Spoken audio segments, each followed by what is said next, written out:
Ko te taekwondo tetahi haia kine e tau hou ana ki te nuinga o ngā Māori.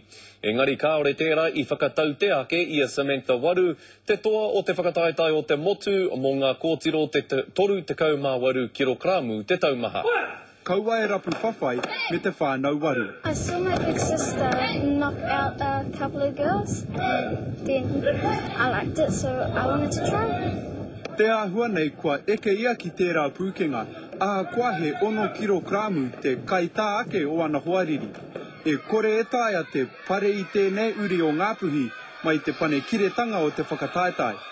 Aha kua no tērā taha o te moana nui ākiwa o na hoariri. It felt pretty cool because I was the only New Zealander in my division, so I'd beaten 2 Australians. Engari he whakapakari tinana I ara mai I roto I te mate. When Rebecca was 12, she was going to play netball, and then her dad passed away suddenly, and he passed away on the day of her first netball game, so she decided no, she didn't want to do netball at all. She wanted to do something completely different.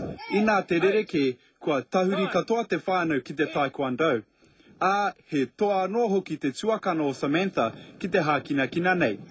I whai mētara hiriwa a Rebecca mo te whakataetai āmotu o Aotearoa.